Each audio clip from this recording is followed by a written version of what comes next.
Hello, everyone. I am Stevon Edwards. So excited to be here with you all today. And this is my first speaker for the Strategy Academy Speaker Series. Now, Chandra and I go back a little ways here. And what I have done is I've reached out to various clients, whether they're current or previous, but I really reached out to folks that I believe have some lessons to share with nonprofit leaders, whether you are a seasoned leader or whether you are just now getting into the nonprofit sector within the administration portion of the nonprofit sector. And I just wanted to make sure that you all heard some gems around the business functions of an organization that could range from donor engagement all the way to board development, fiscal management, right? All of these different business functions that a leader needs to be knowledgeable in order to successfully run your nonprofit and also have the impact that you intend through your mission. Okay.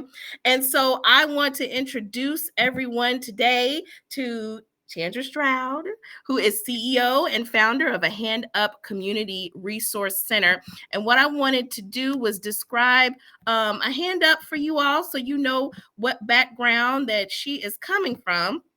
And a Hand Up is a faith-based nonprofit, really focusing on connecting the economically vulnerable to life-sustaining resources that provide hope and a better quality of life. A Hand Up believes that everyone deserves a decent standard of living, and no one should go without what they need to live a meaningful life. And so A Hand Up has been around since 2018, but not you, right? And not the work that you have been doing. So please give us a little bit of background about your experience and then what drew you and what compelled you to launch a Hand Up Community Resource Center.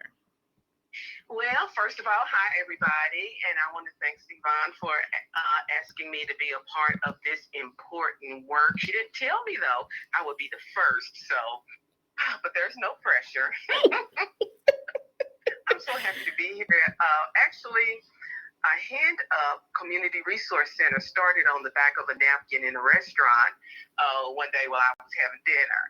And I became interested in a certain group of people, low-income wage earners, the people that are working hard to make ends meet. And then, bumps in the road come up, catastrophes happen, and there they are, at risk of losing job and home and whatever else. So I just thought that, some way that I could step in and just be a bridge or a gap or, until they get on their feet. And then I shared that idea with other people, and who knew that there would be such interest. So I call them the merry band of believers. We all gathered around my kitchen table, and we came up with the wonderful idea of a Hand Up Community Resource Center. We became officially a 501c3 in February of 2018, and we started off just meeting small financial needs, emergencies, utilities, rent, mortgages, car insurances, medicine. We even paid a few doctor bills. So we were a little different in that we could do things like that. So we began to get, a lot of notice. I know one day, my phone rang about 50 times. But we noticed while we were, helping people meet those needs that there was a bigger problem, a bigger issue. And that issue was some people, of course, our target group are those who are working, so they had jobs, and some of them made enough money, they just didn't know how to manage the money. So then, talking about growing exponentially fast, we started a financial empowerment initiative and didn't know that it was going to take off so fast. So in the midst of that, we knew that we had a small board, and we knew we needed to add more board members with more expertise in the areas that we were encountering while we were doing these financial literacy classes. So we added board members that made our board diverse, because everybody don't know everything. So you need to be what we needed to do was identify the gaps, and we haven't filled them all yet, because we're still fairly new, but we did choose people on the board. Like, I am a bookkeeper by trade, and I was keeping the books, but so here I am, founder, executive director, acting chair, and bookkeeper. So the first thing we found was an accountant, and serving as our treasurer. And then we found someone, because we were in all of a sudden, the business of educating people about their money. We found an educator who could add, some knowledge to our organization about how to educate, people about certain things, about, especially for us, about their money. And then we added, because we wanted to help people get financially stable and own homes, we added a realtor. So I'm saying all of this to say that you have to be very intentional about who you add to your board. Because there are several stages of a board. And so right now we're a working board. So I reiterate that intentionally. So that means when you join our board, it's not just to have a name, your name on the roster. Everybody works. So, when we first started off, of course, we just kind of did, like I said, those few things, but now we're there. And then hopefully soon we will have a fundraising board. That's the next stage for us, because you can have a bunch of worker bees, and doing the work, but if you don't have anybody out there to get the money to fund the work, then you're kind of going around in circles, and you might look up one day and think, oh my goodness, we can't pay for it, because our programs are incentivized. So we have to have money come in. So it requires grant writers, and God bless you if you can find somebody to join your board that knows how to write grants. That's awesome. So let's talk a little bit about the board development piece. So you took or used the strategy of looking at your mission statement and the pillars of your organizational work and recruiting people on the board intentionally in that way.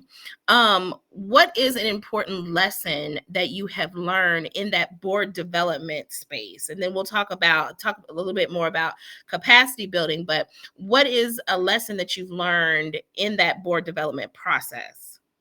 Well, if I can just be really transparent, the most important lesson that I have learned is that it's difficult and challenging to develop a board when you are serving in so many different capacities. So, this was a passion of mine. So, people signed on and said, Chandra, we will help you, with it. But I always remember that we're dealing with volunteers, and nobody on the board gets paid. Mm-hmm. Responsibility that no matter what, the work is always going to fall on me as founder and executive director, and as this, and this. So, but when you stay in that space, it tends to, your board tends to think that you'll do it all, and that they don't have to do so much, because I'm used to doing it all. Yes. So it's kind of a dangerous thing, even though we fill the gaps with people that we needed, because we also added a banker. Every board needs a banker. And so, but because I am efficient, it's my background. I'm an administrative specialist in my background, administrative support specialist. So it looks easy for me, but as I became overwhelmed, what what slipped was board development. Mm-hmm. Yeah. Mm-hmm. I'm not ashamed to say that, I'm still learning in that area. But also, it's an area I really should be in as the executive director. So we are in the hunt for a board chair. It's like the first thing that came out of our strategic planning meeting and our retreat this year. We have to have a chair. The duties have to be separated. It all looks good in the beginning. I'm telling you, people who started your new people, new nonprofits, it looks good in the beginning and then you want control because it's yours, and then you have to develop the trust to let it go. But please let it go. I actually just let the chair position go. I put my board in a position, and I told them, thank you, that you're going to have to govern yourselves because I'm on here and coffee with this community engagement director over here. I'm going to do this, and you're going to have to initiate the policies. Now, am I just leaving them high and dry? No, because the relationship between executive director and the board is very important. So I'm phasing myself out and giving them things that I have been doing as acting chair. I am turning that over to the board, and they have to divvy up the duties. Mm-hmm, mm-hmm.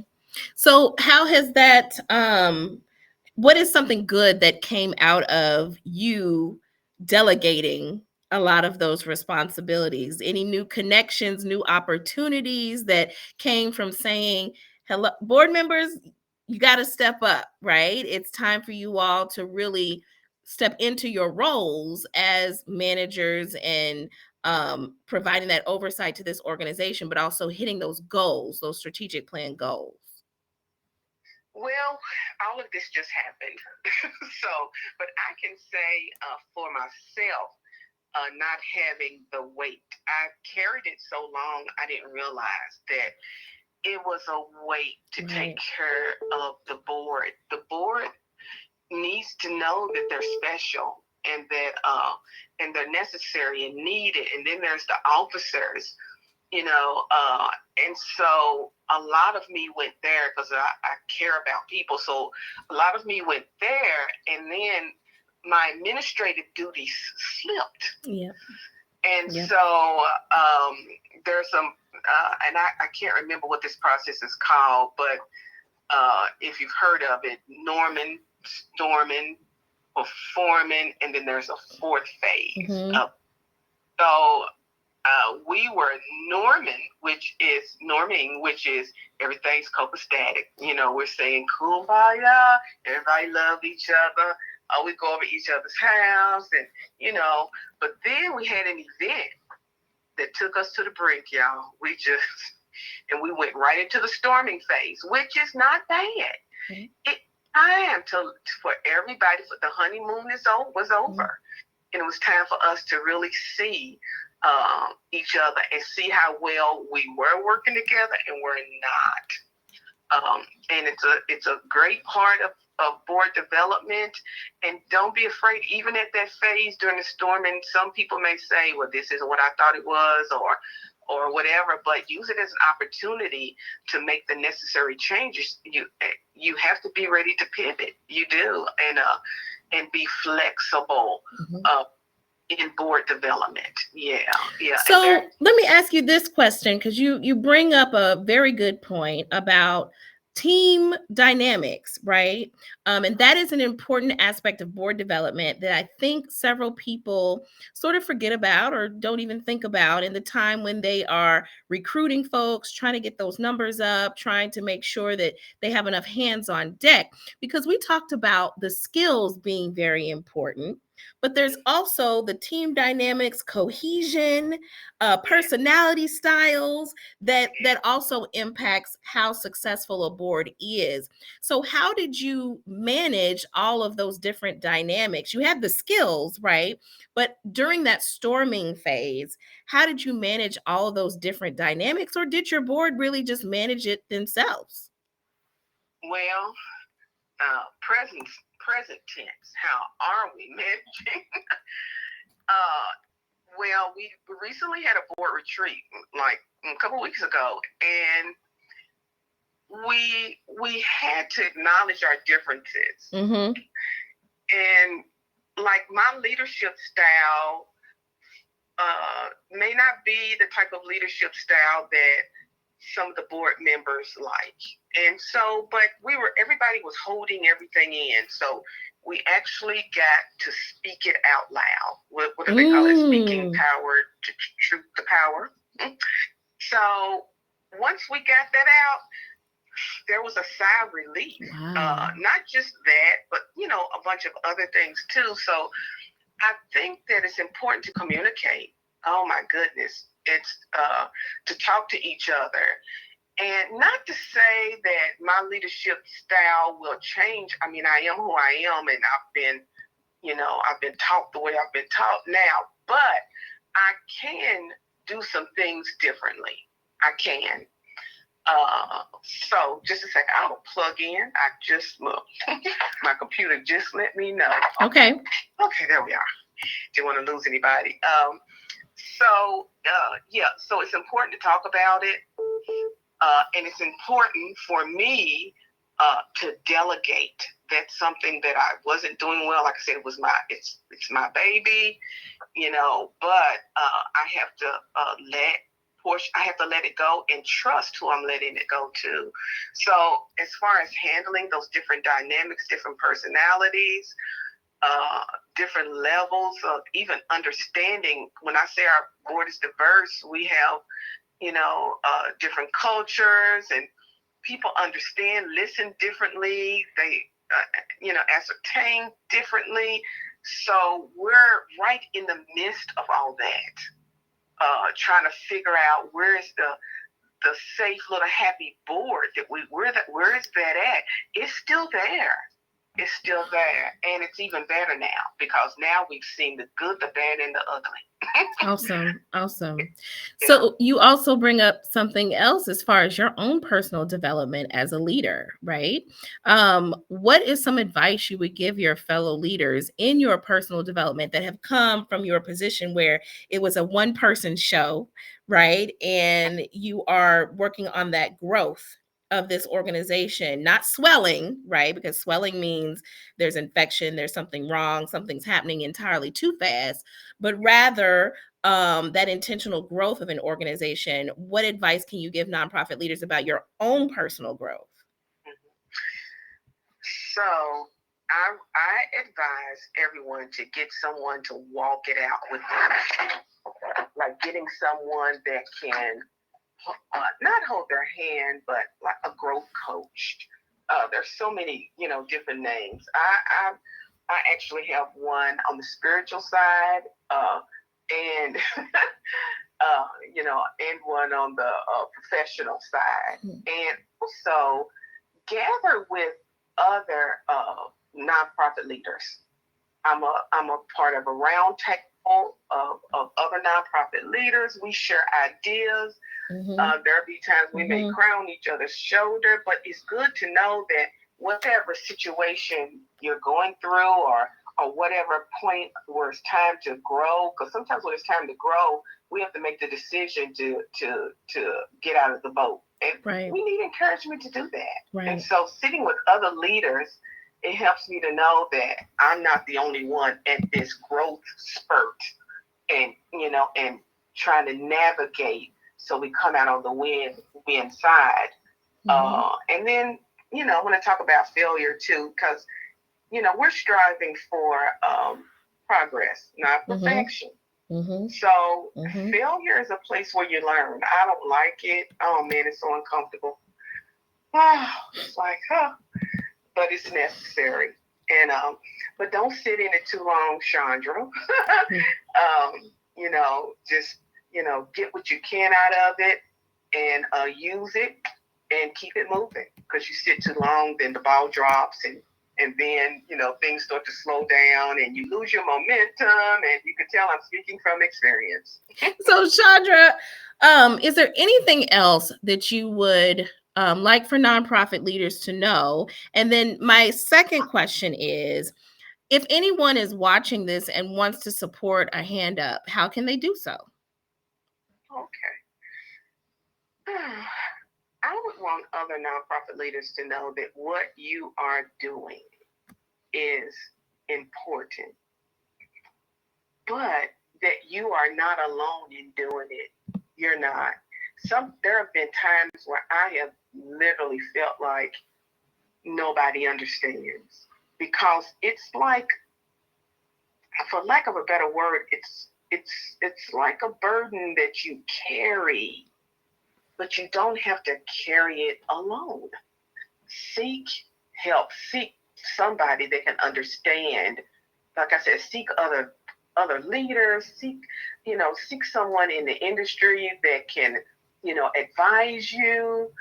It is okay to ask, to reach out and ask for help. We can't do it by ourselves. Even with a good functioning board, you still need somebody. You do.